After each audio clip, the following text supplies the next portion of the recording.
Hi friends అందరికీ welcome back to my channel Bittu and Chintu vlogs.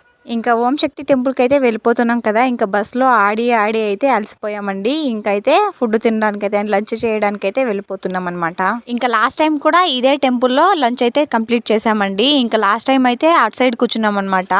ఇంకైతే ఈ సైడ్ కూర్చున్నాం ఈసారి. ఇంకా ఓం శక్తికి ఆ రూట్ లో వెళ్లే వాళ్ళందరూ అక్కడే లంచ్ కంప్లీట్ చేసుకొని వెళ్తున్నారండి. ఇంకా ఈసారి అయితే ఇంటి నుండి తెచ్చుకున్న ఫుడ్ కాకుండా సహనా వాళ్ళ బావ వాళ్ళు అయితే చేసి పంపించారనమాట ఫుడ్ ఓం శక్తులందరికీ. ఇంకా దాన్ని అయితే తిన్నామన్నమాట. ఇంక ఇక్కడ మనం తింటేనే సరిపోదండి, చింటూ బిట్టుకు కూడా పెట్టాలి కదా. ఇంకా అని చెప్పేసి మా అమ్మ అయితే చింటూ బిట్టుకు అయితే పెట్టేస్తుంది. చింటూ బిట్టుకు అయితే తినిపించాలి కానీ చారు హితికాకి తినిపించాల్సిన అవసరం లేదండి, వాళ్ళే తినేస్తారు. ఇంకా వాళ్ళే కూడా తినేసారనమాట. ఇంక ఇక్కడే హ్యాండ్ వాష్ చేసుకోవడానికి కోనేరు అయితే ఉందండి. ఇంకా అందులోనే హ్యాండ్ వాష్ చేసుకుంటున్నారు. ఇది చాలా పాత టెంపుల్ అండి. ఇంకా ఈ టెంపుల్ నేమ్ మీకు తెలిసింటే కామెంట్ చేసేయండి. అలాగే ఈ వీడియో మీకు నచ్చితే ఒక చిన్న లైక్ వేసి అలాగే మన ఛానల్ని సబ్స్క్రైబ్ చేసుకోండి.